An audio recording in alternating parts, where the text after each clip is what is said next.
Hello hi అందరికీ ఈరోజు నేను చక్కెర పారా చేశాను. దానికి కావాల్సిన పదార్థాలు ఒక కప్పు షుగరు, ఒక కప్ పాలు మరిగించి పక్కన పెట్టుకోవాలి. దాంట్లోనే 1/4 కప్ నెయ్యి ఉంటే నెయ్యి, లేకపోతే ఆయిల్ వేసుకోవచ్చు. బాగా కలిపిన తర్వాత అది చల్లారనిచ్చిన తర్వాత ఆ కప్పుతో 3 కప్పులు కానీ 4 కప్పులు కానీ మనకు పట్టేంత గోధుమ పిండి వేసుకొని బాగా మిక్స్ చేసుకోవాలి. గుర్తుపెట్టుకొని పాలు చల్లారిన తర్వాతే పిండి వేసుకోవాలి, లేకపోతే చేసేకి రాదు, గట్టిగా అయిపోతుంది. చూసారా, ఇలా ఉండాలి పిండి.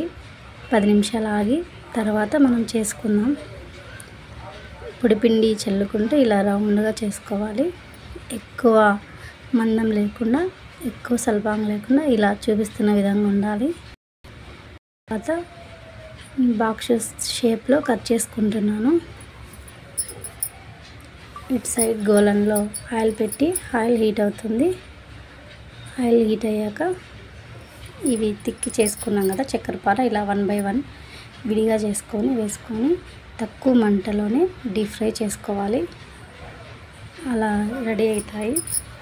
అవి చాలా పెద్దగా ఉన్నాయి. మా అబ్బాయి కొద్దిగా చిన్నగా చేయమంటే ఈసారి చిన్నగా చేశాను. చూసారా, ఇలా చిన్నగా వచ్చేసాయి. చిన్నగా బాగుంటాయి కానీ ఎక్కువ లేట్ అయిపోతుంది మనం చేసుకునేకి. ఆయిల్ బాగా హీట్ అయ్యాక మంట తగ్గించుకొని తర్వాత వేసుకొని లో ఫ్లేమ్లో చిన్నగా డీప్ ఫ్రై చేసుకోవాలి. డీప్ ఫ్రై చేశాక చూసారా, ఇలా వచ్చాయి కలరు. ఇవి చాలా బాగుంటాయి. పాలు, పంచదార, గోధుమ పిండితోనే చేసేయచ్చు హెల్దీగా ఇంట్లోనే.